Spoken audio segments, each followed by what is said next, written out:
साथियों नमस्कार, मैं मनोज कुमार। आप देख रहे हैं मीडिया सोर्स न्यूज।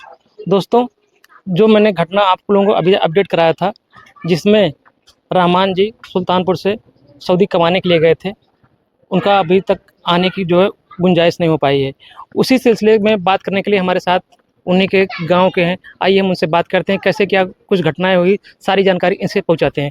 ये क्या नाम है आपका? जी, मेरा नाम है अफरोज नेपाली। जो हमारे परिवार के हमारे बड़े अब्बू के लड़के हैं, जो लमसम 2.5 साल से जेल में बंद है। वहाँ पे अचानक उनसे सऊदी से कहा सुनी हुई, जिससे लड़ाई झगड़ा हुआ, उनको पुलिस आई लेके चली गई। तब से वहाँ पे मुकदमा चला और मुकदमा चलने के बाद अब जाके पिछले महीने 8 फरवरी को उनको सज़ा हुई। वहाँ के जुर्माना के तौर पे 1,33,300 कुछ रियाल रुपए जुर्माना लगा। यहाँ का लमसम 32 लाख रुपए है। जब तक वो हर्जाना भरा नहीं जाएगा तब तक वो मेरा भाई आ नहीं सकता। तो रहमान से वहाँ पर जाकर जाते हैं, जब कमाने के लिए यहाँ से निकलते हैं, एक उम्मीद लेकर के हम जा रहे हैं वहाँ पर कमाने के लिए, लेकिन वहाँ लफड़ा किस मैटर को लेकर के लफड़ा हो जाता है उनसे? जी, जिससे लफड़ा होता वो सऊदी सिक्योरिटी गार्ड था। अच्छा। आने जाने के मामले में कुछ मामला हुआ था कि सऊदी का नियम बहुत सख्त है, तो वही आने जाने के बाद ड्यूटी करने के बाद वो आ रहे थे, तो कोई मामला हुआ तो वो गए, घर गए, फिर वो कुछ बोला उल्टा सीधा, तो अरबी उतना जानते नहीं थे। उसी मामले में लड़ाई झगड़ा होने लगा, तो मारपीट होने लगी, कहीं पे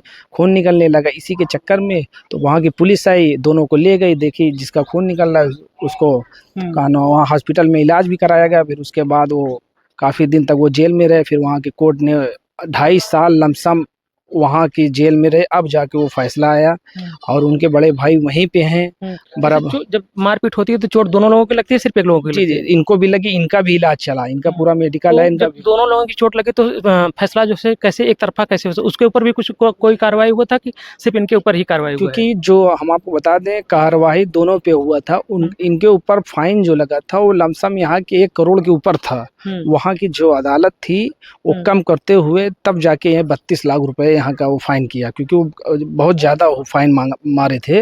उसके बाद वहाँ पे माफी तलाफी होते होते 1,33,000 कुछ रियाल, जो 32 लाख यहाँ इंडिया का बनता है, तब जाके कुछ कम किया वो। अच्छा, यानी कि जो सऊदी का जो नागरिक था उसको ज्यादा चोट लगी थी? जी, उसको ज्यादा चोट लगी थी, वो काफी दिन तक हॉस्पिटल में था। और इसी चक्कर में वहाँ की अदालत ने, कहते हैं वहाँ का कानून, जो एक बार फैसला हो गया उसको कोई नहीं बदल सकता। क्योंकि हमारी एम्बेसी से हम लोग, हमारे बड़े भाई लोग गए थे, एम्बेसी से बात हुई, बोले कि अगर ये कहीं भी का मामला होता तो होता, क्योंकि वहाँ का जज ने वो फैसला सुना दिया है। अब जब तक पैसा भरा नहीं जाएगा तब तक वो वापस नहीं आ सकते। नहीं, अगर पैसा नहीं भरा जाएगा तो सारी जिंदगी वहीं पे रहेंगे। मतलब अगर पैसा नहीं जमा किया जाएगा तो सारी जिंदगी उनको वहीं पर वहीं पे रहना पड़ेगा, क्योंकि वो पैसा जा रहे उसमें लिखा हुआ है, अरबी में पूरा ट्रांसलेट हुआ है, पूरा वहाँ का जो ऑर्डर हुआ है सब हम लोग के पास है। जैसे मतलब कि रहमान जी को वहाँ पर लिवा कर कौन गया था? अकेले गए थे कोई और किसी के साथ गए थे? जी, इससे पहले वो वहाँ पे काम करते थे। अच्छा, उसके पहले काम करते थे? पहले चक्कर 2.5-3 साल वहाँ रह चुके हैं। फिर वहाँ दोबारा फिर गए थे काम करने के, 2 महीने काम किए, उसके बाद ये मामला हुआ। तब जाके वो लड़ाई हुई थी, उसके बाद वो मामला हुआ वहाँ पे। तो उनके घर की स्थिति कैसी थी? मतलब अभी जान लीजिए, हमारे गांव में किसी न किसी के पास कुछ भी खेत है, और इनके पास ये भी नहीं है कि खेत भी हो कहीं भी बेच के वो पैसा अदा कर सकते हैं। बस सबका सहयोग से ही ये वो वापस आ सकते हैं, क्योंकि इनके पास एक भी खेत भी नहीं। कि 4 भाई इसी में रहते हैं, जो एक बाहर है, एक बम्बई में है, चारों भाई का इसी में है। थोड़ा थोड़ा 5-5 6 फुट इनके हिस्से में आता है। बाकी सबके सहयोग से अगर आ जाएगा, कुछ पैसे इकट्ठे हो गए हैं, आप सबके सहयोग से पैसा आ जाएगा, जल्द से जल्द उनको वापस लाया जाएगा। तो उनकी शादी उदी हो गई थी कि नहीं? जी, उनकी शादी हो चुकी है। उनके 2 बच्चे, एक 5 साल का, एक 7 साल का बच्चा है। और उनके लमसम 2013 में उनकी शादी हुई थी। जैसे मतलब कि रहमान वहाँ पर बचे हुए हैं, उनके परिवार के बच्चों की पढ़ाई लिखाई और खर्चा कैसे चल रहा है इस समय अभी? जी, हम आपके माध्यम से ये भी बता दें, उनके बच्चे की पढ़ाई बहुत अच्छी हो रही थी जब तक रहमान सऊदी में थे, अच्छे कमा रहे थे। वहाँ इंग्लिश मीडियम में होती, मगर जब से वो जेल में है, उनकी वाइफ जाके उनका नाम कटा के लाके सरकारी स्कूल में प्राइमरी में लिखा दी है। बहुत स्थिति दैनिक है, क्योंकि उनका जीवन पापन भाई कब तक कोई देख सकता है। माँ, क्योंकि इनके पास ससुर इनका है नहीं, पहले से खत्म हो चुके हैं। एक माँ है जो 300-400 शुगर है। बहुत दैनिक स्थिति है। बस आप सबसे माध्यम से बताना चाहते हैं, इनकी मदद करिए और इनको वापस लाइए। अभी तक जैसे मतलब कि आप लोगों ने जो मुहिम खोला है मदद के लिए, अभी तक कितना मदद हुआ है? लमसम 1/3 कुछ लमसम 7-8 लाख रुपए इकट्ठे हो चुके हैं। लमसम 32 लाख की ज़रूरत है।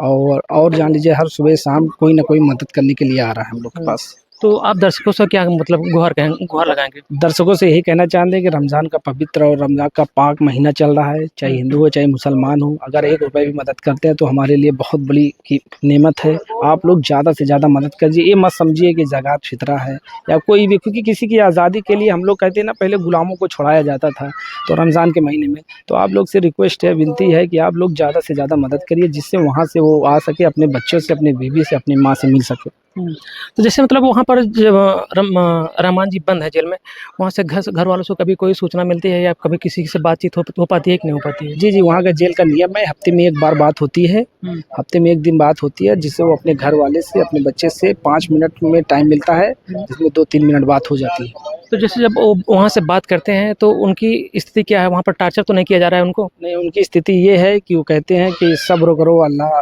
साथ में है। और रही बात अपनी वाइफ़ को, अपने बच्चों को कहते हैं बेटा सब्र करो, अगर हम नहीं आएँगे तो चाचा और बड़े अब्बू उनका ख़्याल रख लेंगे। बहुत ज़्यादा रिक्वेस्ट करते हैं सब लोग, उनकी वाइफ़ बहुत ही मेंटली डिस्टर्ब हो गई हैं कि बेचारे ढाई साल हो गया है अगर जेल में, उनकी स्थिति दयनीय हो गई है। वो खाली यही कहते हैं कि आप लोग सब्र करो, हो सकता है अल्लाह सुन ले, हम लोग को वापस आ जाए इंडिया।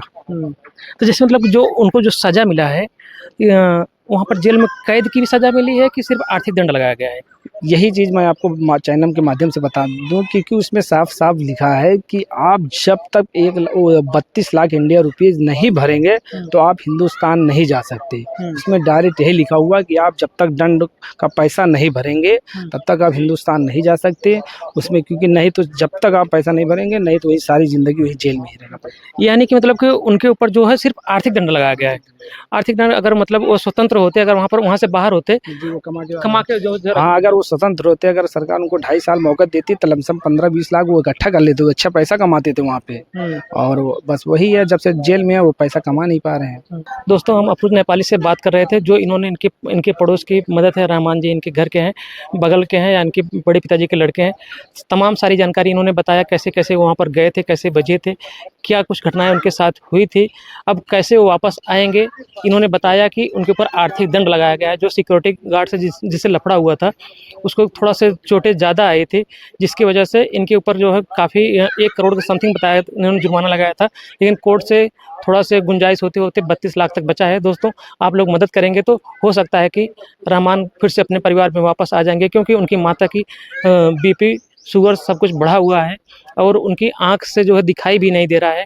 उनको बस एक उम्मीद है, यही रोती रहती है कि मेरा बेटा कब वापस आएगा। दोस्तों, क्या राय रखते हैं? अपना राय कमेंट बॉक्स में ज़रूर दीजिएगा और इसके साथ-साथ आप लोग मदद भी ज़रूर करिएगा, क्योंकि इनका अकाउंट नंबर और मोबाइल नंबर जो भी है, आईएफएससी कोड में इस डिस्प्ले पर चलता रहेगा। ठीक है, धन्यवाद दोस्तों।